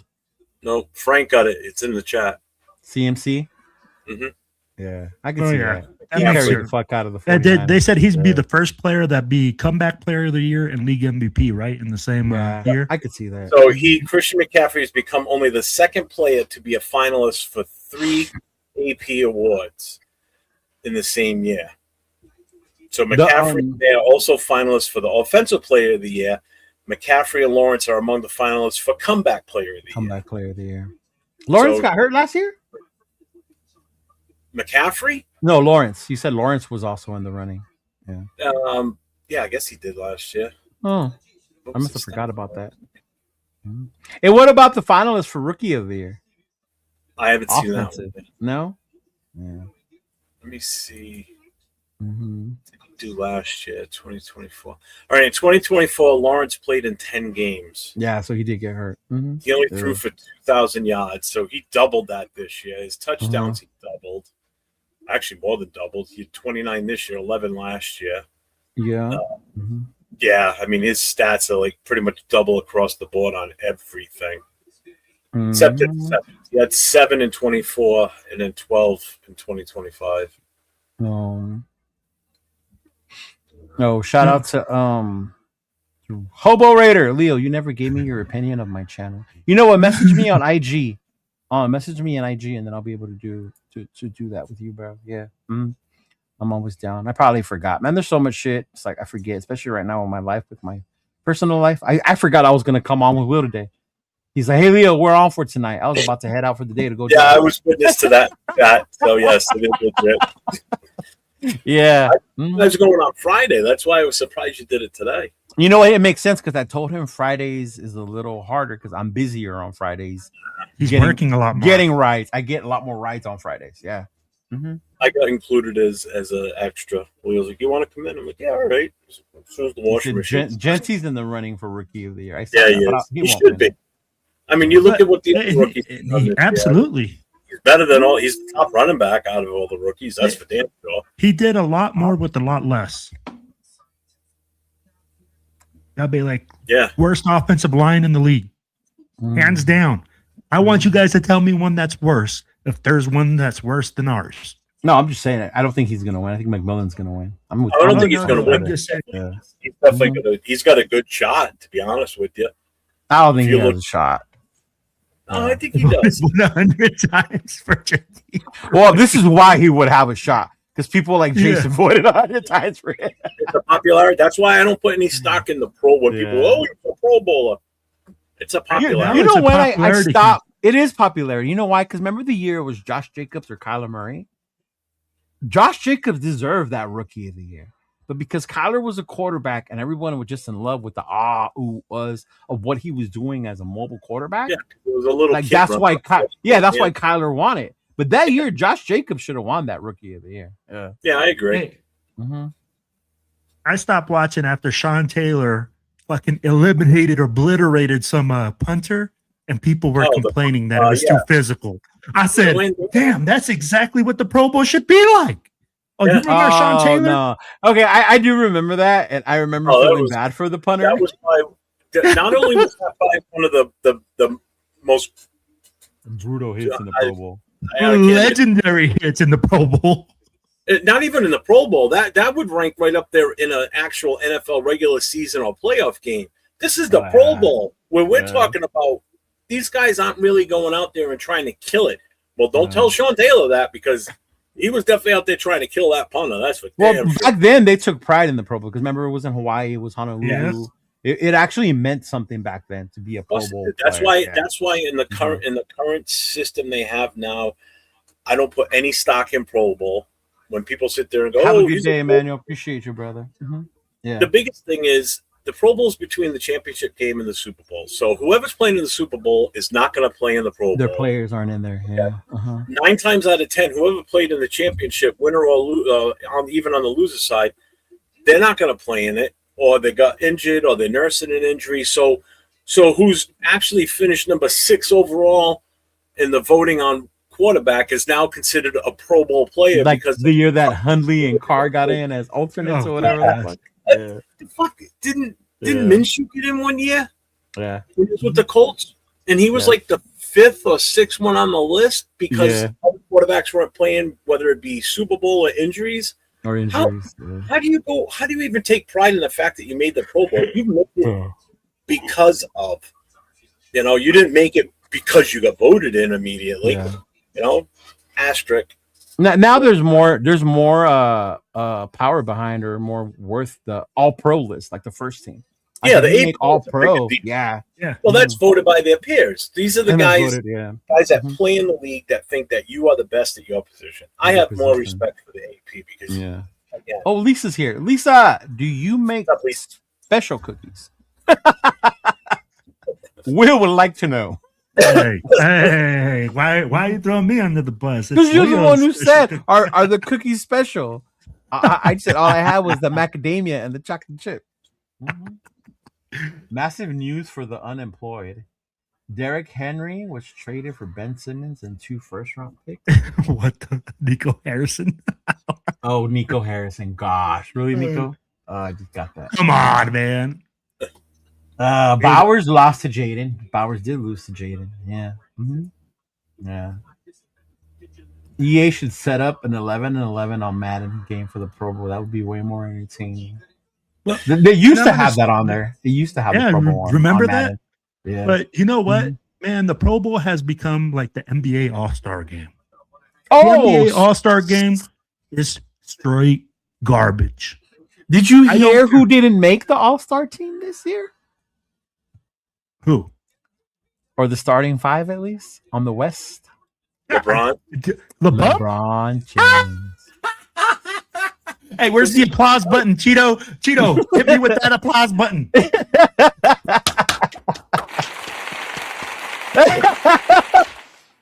This act, Mike. Hey, Mike, what baseball team do you follow? Do you follow the A's? Someone said the A's earlier. Oh yeah. Yeah, I want to confirm. Yeah. Yeah, the Pro Bowl ain't what it used to be. Like now it's the flag football thing, right? They do flag football. Yeah. Oh, dude, it's because that was when Carr played, and then everybody said, "Look at him lighting it up out there," because he wasn't with us anymore. So he went with no jersey, remember? And then he was out there lighting it up at the at the Pro Bowl. But yeah, man, we got to start wrapping it up. Who do you guys like then this weekend? Both games. I know we talked about the Broncos and the Patriots, but you got the Seahawks and the Rams. Hey, Jeff. Oh, go ahead, Cheeto. You already told us you got the Rams, but that's because of Hey, fresh hi, laundry. Don. Hey, Don. She's crying. Oh, I figured. I'm sorry. Prayers. Sorry, Don. Prayers for you. I just want to apologize last night to everybody if I was really kind of ornery. You were, bro. You were good. She just took it out of the dryer. She just washed it. It's the blanket. It's the blanket that our dog Bo was on yesterday when we put him down. This was his blanket he used to sleep on the floor. I'm gonna send you a link, bro. There's a link where you can have blankets or pillows made with their image, their face. When we lost our dog Max, I took it hard, just like you did. When we lost our dog Max, so then my mom and them they got pillows and blankets of the dog Max with his image on there. So I'm gonna send you that link. So if you want to do that for your Bo, you can get that stuff made. Yeah. That's why Nate got to meet him when Nate came out here for the Patriots game. You know, when we did he had been to the house a couple of times while he was out here, and he actually got to meet him. So you know, it hit him too in a way because it's like he remembered, you know, what Bo was like. So that was tough. So my dog is on a man. So yeah, we have Max's ashes too. Yeah, we got our dog Duke up on a on the mantle. Zach Robinson is finalizing offensive coordinator. Thank you, everybody. Tampa Bay. Thank you. You're welcome. And Eric Bieniemy agrees to multi-year contract as Chiefs offensive coordinator. We haven't talked about that. I didn't tell you guys, huh? That Eric Bieniemy's coming back to Kansas City as our offensive coordinator. Right, I just said it right now. Yeah, I found out 2 days ago. My brother showed me. Oh, yeah. Man, that's interesting. Where did that coordinator go? Where did he go? They fired Matt Nagy's like he's looking for a head coaching job. Yeah, they fired him. That's why they were interviewing him. Yeah. Mm-hmm.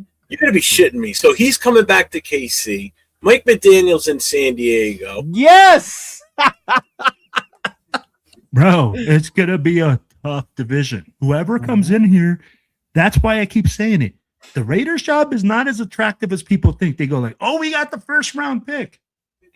We have the first round pick, and a whole lot of holes. $100 million in contract. We have a lot of holes.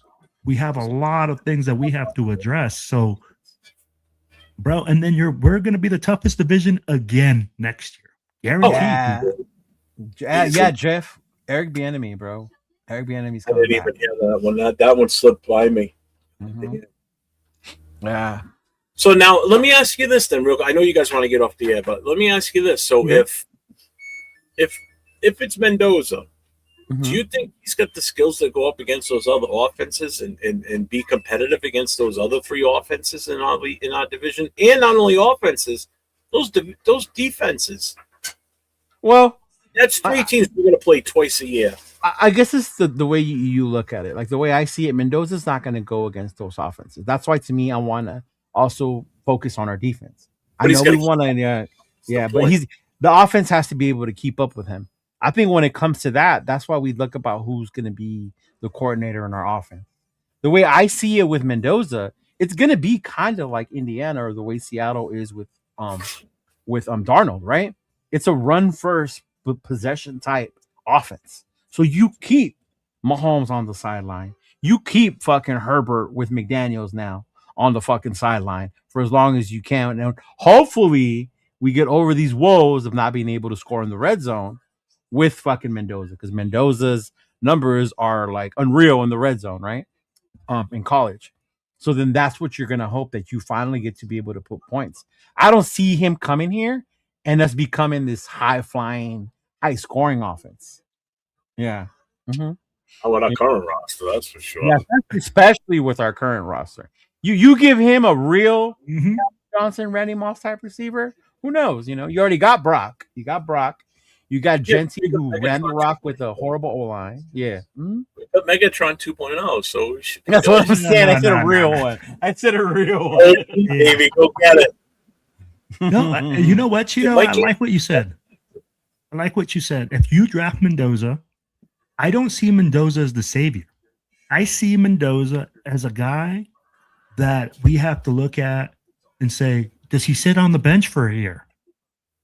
I don't think he does. I don't think he does. I'd be like, if you draft him, does he sit on the bench for a year in order for you to get more pieces around him?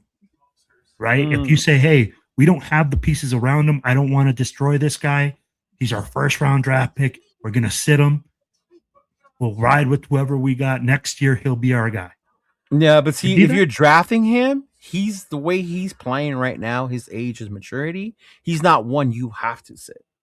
If it was more, we were taking at number one, right? Or number two, because he's 20, he's younger. He is one you would want to sit a year or two behind to be able to learn, right? Even if we were to get someone like Arch, I would want Arch to sit a year to learn. But someone like Mendoza, based on the season he's played, his age, his maturity, what his skills and intangibles are, you're drafting him that you're going to play him this year. How old is he? 23? 23. Yeah. Like, why can't he sit a year? He doesn't need to, based on what he's showing you. Well, like, if you feel like he's a game manager and not a game changer. Because you're saying he's ready to jump in and start right away. Yeah, that's the whole thing with him. That's what the consensus is of why you need to take him. No, but I'd be like, if you don't feel that way, why are you taking him at number one overall? Because, like, again, and this is where it comes back to it, right? Are you gonna be real quick? Shout out to Anthony. Don't any of you work? Hey, you know what? We don't, and don't rub it in our face. I wish I was working. I wish I still had listening. I'm like, do you work? I'm done. I'm done working. Shoot. I appreciate you, Anthony. I'm not 40 anymore. Yeah. And this is where the dilemma comes, right? Because are you going to be in a position to draft a quarterback later on? Are you going to be in the position to do that next year? Are you going to be in the position to do that 2 years from now?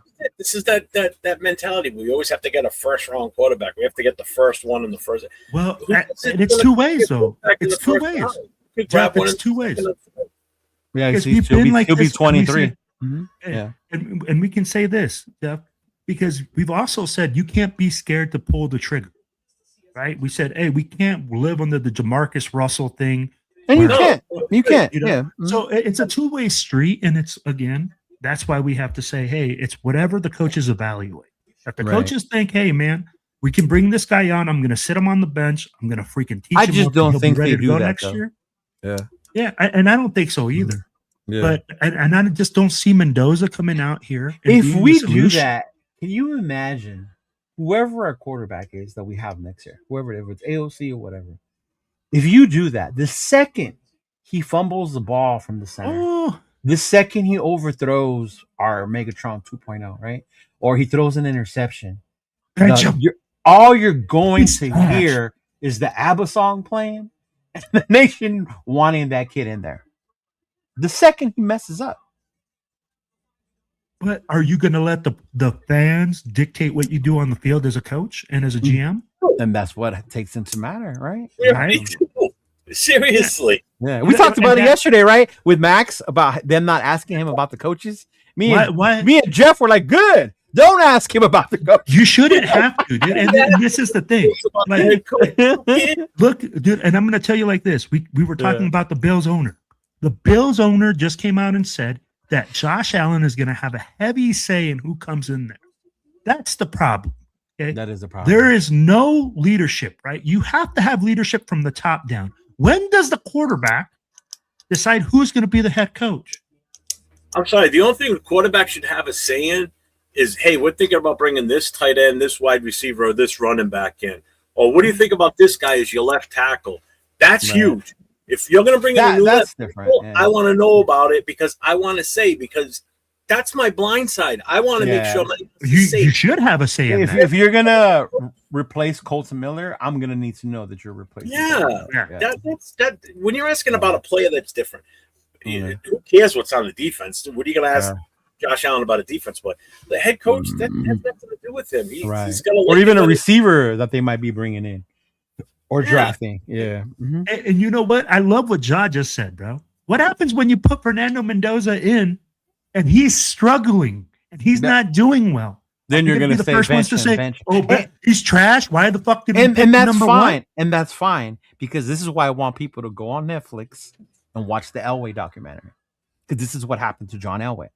Exactly what happened to John Elway. Because he went out there and he played like shit. And the fans were like, what the fuck did we do? Did we fuck up? And you know what? They pulled him, put in the vet for a little bit. Something happened to the vet. And then when he came back in, John Elway was like, okay, I got this. Yeah. Mm-hmm. Yeah. So sometimes you do need to have them sit a little bit. Yeah. Yeah. Yeah. And the thing is, and here's what's going to happen too. If he does go out there and he falters, not only are people going to be saying that about him, but all the people that didn't want to draft a quarterback and wanted to do other things like build the offensive line because an offensive lineman just can't hold his position, be like, see, we could have done something else and we would have had that position taken care of. Yeah. So either way, there's going to be happy and unhappy. So. Which goes to what Jay just said, right? The bus talk will begin. Trust, we did it with Gente. Yeah. No, and that's the crazy thing. I'm like, no successor immediately when you're bust. Say it too. You watch; they'll turn on him as fast as you can imagine. And this is why I come back and say, hey, are we going to let the fans dictate what the team do? I mean, like, are we going to really be like, hey, you know what? Oh, the fans want Mendoza? I hope not. As much as we're out here yelling, cheering, doing this, if it's best for the team, fuck the fans, bro. I agree with it. Right? Like, at that point, like, I get it. But you're going to get, like, to Jeff's, you're still going to get the pushback. They don't care about us. Let's stop watching them. This is what we get. Like, Mark don't care about us. Right? It's still going to make that money whether you go. Right. Like, Cheeto, why the fuck are you going there to support this shit? They don't care about you. All that talk will start over again. Your famous response when people ask you why you do what you do as a fan, what do you say to them? What do I say? Stop telling me how to fan? Don't tell me how to fan, bitch. Yeah. I do this. I actually brought a sound in for it. Where'd it go? Oh, there it is. I go, fan police alert, bitch. Stop telling me how to fan, motherfucker. Yeah. Mm-hmm. Oh, man, I was getting that so much. The Raider Nation's not patient. After 20-something years of complete failures, I get it. Yeah. when you're the number one pick, the target on your back is huge. Yeah, that's true. That's true. Mm-hmm. When you're going to a franchise that hasn't had a winning, the pressure's on. Like 20 years. Mm-hmm. The pressure's on the quarterback. It's on the offensive coordinator, the head coach, the GM, the owner. It's on everybody. Yeah. When I'm the same way when it comes to impatient. I mean, I'll go and I'll be upset. Like, if I had more patience, maybe I wouldn't be as hard on JT as I am sometimes. You know? Yeah. Whereas if you grab a quarterback in the second round and you start him, if it works out, it works out. It was a second round pick. And that's what happened with DC. Remember, he was a second round pick, and then he came in that preseason game. That slide for the most part. That nobody really gave him a lot of shit. No, early. I should say. Yeah, and he didn't have like the greatest first year. I don't think we won that many games. At that point, we were patient because you knew you had something in the kid. Yeah, it's very you saw it. Well, quarterback comes out and just lights it up. Like Jaden Daniel, that was an anomaly. You don't see that often. No, and that doesn't happen now. And when they do come out and tear it up, usually they have year 2 struggles, the sophomore slump, injuries, and that's what happened with Jaden this year. But then you look at Caleb Williams, struggled his rookie year because the team wasn't ready. They weren't built around him.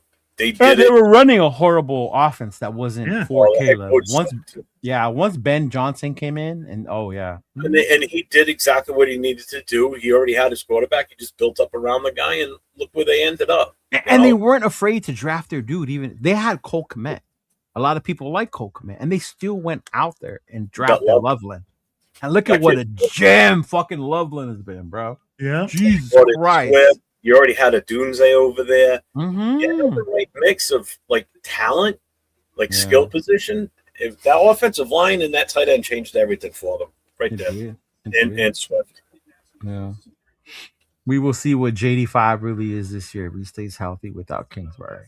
100%. And he's right too. You know, that's going to be a big test for Washington. And if what I heard about why Cliff moved on is true, then Washington is doing what's best for JD. Because I think the thing was they wanted him to create an offense that didn't put JD in so much risk of him getting hurt. They wanted him not to run around so much, right? Be in a more controlled offense and use his arm and his mobility, not so much as running. And I think that they said that's why Cliff left, because he didn't want to have to do that. That's what his offense is predicated on. That's what his offense is predicated on.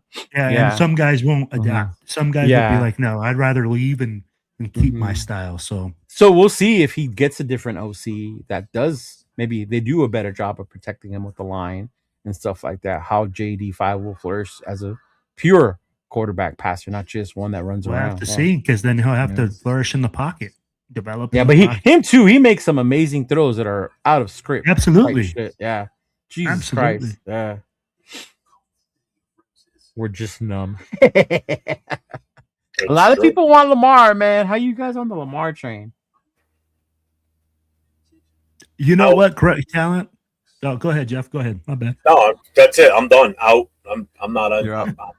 I don't know what the price tag is. To me, is you got to give up first rounders, and I'm not giving up first rounders for him. Oh, price tag is going to be too high. I mean, like great talent. I mean, like who wouldn't want a Lamar Jackson on their team? Let's be honest. Like if we could have him on our team as a quarterback right now, we'd be ecstatic. Yeah. But price tag is too high. And for us to trade right now, we don't have the pieces in order for Lamar Jackson to be successful. So again, what are we doing? Lamar, maybe what was it, 2-3 years ago? I would have did it. Yeah. When he was doing the whole contract thing and they franchised them, and then you had permission to trade for him, like that you're right. That would have been the time, not now. That would have been the time. Yeah. Now is like too late. Who did we have that year? Did we have McDaniels still, or was Pierce taking over? I think we still had McDaniels on. Yeah, it was McDaniels. Would have been, McDaniels. I think McDaniels, Pierce, kind of like interchange area. Yeah. Damn, that wouldn't. I don't think that would have worked. Thing though, real quick about this with the Lamar Jackson. Hey, everybody that doesn't want to trade away Max Crosby, take note of the situation in Baltimore right now, because they ain't going to get as much as they think they're going to get from Lamar Jackson. So if we wait for Max to finish it or come towards the end of his contract, we ain't going to get what you think you're going to get for him. Right now is probably about the highest you're going to get for him if you trade him this offseason. Should have done it a year ago, but you want to fill some and really build this team for the future? You say something that's very philosophical when it comes to coaching as well. Bill Parcells said it, and he had like a rule. Once a guy hit 30 or a certain age, he would trade him. He loved him, but he would that was trade him. Belichick, right? Or was it Belichick? Or Belichick, I think it was either Belichick or he might have learned that from Parcells, but yeah. Because I read both their books, and like in one of the books, I remember it said that. I was like, man, I'm like, you know what? I get it. We get enamored with players. We get enamored with everything, but you have to get the value for that player, and you have to do it at the right time to maximize the value for your team. Yeah. The other thing Belichick did though too was as soon as a player wanted more money, guess what? You became expendable to him. Oh yeah, I remember when they traded us Seymour. It's team first, not individual first. And that's also a double-edged sword. Well, a lot of guys went and played for him for cheaper money than they would have gotten somewhere else because they were pretty much guaranteed they were going to win a Super Bowl during that. Be in the mix, yeah. Mm-hmm. If it wasn't going to be this year's season, it would probably be the next year or two that you were going to win a Super Bowl, and that's what some guys were. Every player wants to win one Super Bowl in their career, you know. And once the guys that had won a couple of Super Bowls wanted to start asking for more money, guess what? See you later. Mm-hmm. Bye-bye. Who was it? It was they did it with Seymour Troy with us. They had a really good linebacker that ended up going to Cleveland. It was the same thing. He was about to get paid.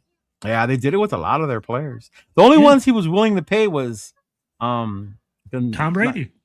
Brady used to take pay cuts. It was Gronk and the other tight end, Hernandez. Those were the two that they paid. They paid Gronk and they paid Hernandez. Yeah. Mm-hmm. And the O-line. Quit after he stopped getting paid. Hey, Gronk quit after he stopped getting paid. He's like 30. He's like, fuck it, I'm partying my whole life away now. Gronk quit when Tom left.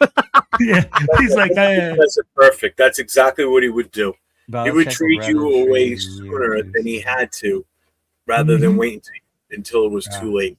And that's the problem with falling into with Max. I'm sorry, all you Max lovers that are married to him, take the ring off because the honeymoon, the wedding, all that shit's over the way. Look, I'm putting my ring on. All right. Hey, you want to build for the future, you want to beat something, that's a move you have to legitimately think about. I want to do it, and I want to do it with him, God damn it. I'd be like, who wouldn't? I'd be like, I would love for Max Crosby to be here for us to win a championship. But Jeff's correct. If we feel that Max Crosby we have to move on from him in order for us to keep growing. Right. Then it's about the shield. I think that's the other part too. When we talk about coaching and we focus on defense, that's the part a lot of us don't talk about or want to address. Like, can this new coach unlock Max next level? That's why I wasn't opposed to a Tomlin or a Harbaugh or even a Flores, right? Because they're defensive minded or whatever. Like, I think they can unlock Max's next level as far as the thing we've been waiting for, where you really can say and put them up there with Miles and I would even say Will Anderson now. To me, Will Anderson passed them by, right? At that next level as elite. Like, I want the coach that can unlock that part in Max.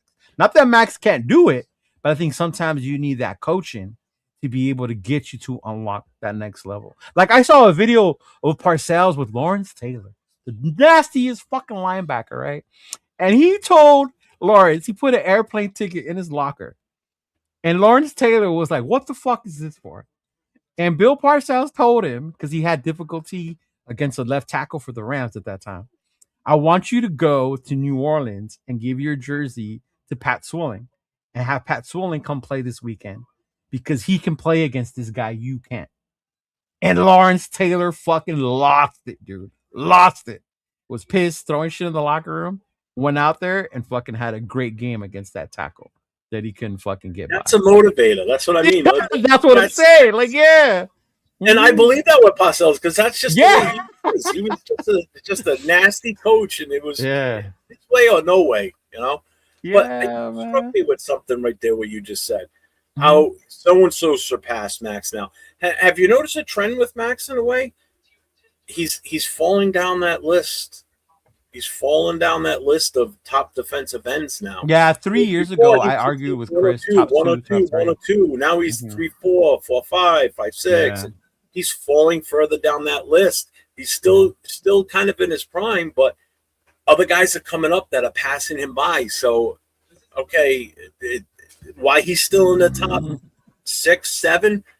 Time to unload him. Sorry, before he falls out of the top 10, because it's going to come sooner than you think. I'm telling you. You got another batch of young guys coming out. Bane could push another one that could push him out of that spot, push him down another one. You have no idea, you know. So remember that he's falling down that list. Yeah. So what's up, just Ada? to be clear, because I'm a Max lover. I think he's falling down that list not because of he can't or he's deteriorating, but it's the injuries. I can't tell you he's the greatest because the last 2 years have ended in injuries. Yeah. Mm-hmm. Yeah. I'm not a Max hater. I'm just I respect the value of what he will bring to this team by not being here.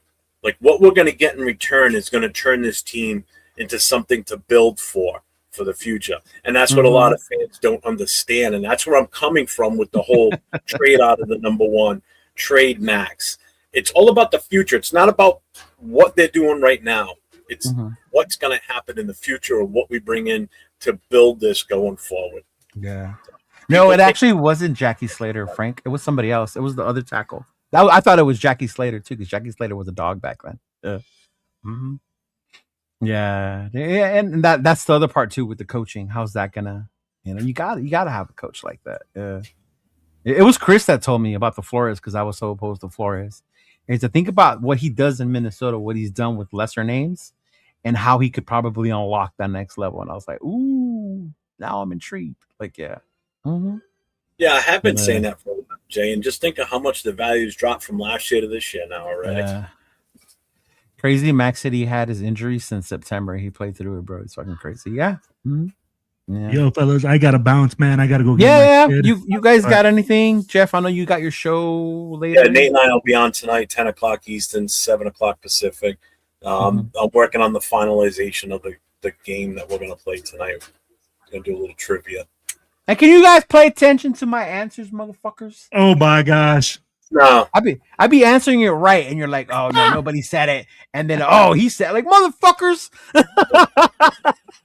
I skim over it. I don't even. I figured, and I'm in my car yelling, dude. I was like, oh, these guys. I know they see it. They're like, fuck that. I'm like assholes. But it is going to be head coach oriented questions. Ooh, that's good. That's good. As soon as we're in the search for head coach, yeah. Well, hopefully we'll see. If Minter announces, if Baltimore announces Minter, then I think all roads leads to Kubiak with us, right? Yep. Yeah. If somebody else announces Minter, oof. He might start to get a little, yeah. All right, y'all. Take it easy, man. Thank you all in the chat. Appreciate you guys for tuning in. We'll see y'all next week again. Appreciate y'all, dog. Y'all have a good rest of your day. Sir. Peace out. Peace.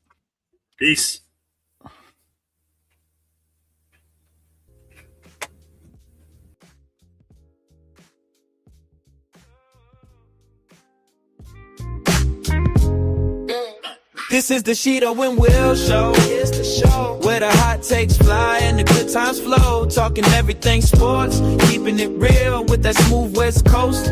Laid back feel from the kickoff to the buzzer. Yeah, we got the scoop.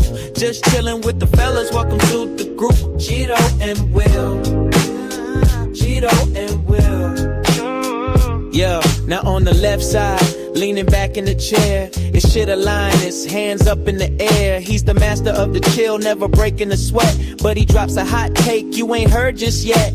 Informative views, yeah, the man knows the facts, analyzing every play, covering the tracks. He might say something wild, catch you by surprise, but he says it with a smile, and that look in his eyes, cooler than the AC, smoother than the beat. Cheeto brings the flavor that makes the show complete. Pass the mic to the right, yeah, you know the deal. Make some noise for the homie, Raider Will. You know he's got the passion, wearing it on his sleeve. Coach's insight, making you believe he sees the X's and O's. Breaking down the scheme, but he's cracking jokes.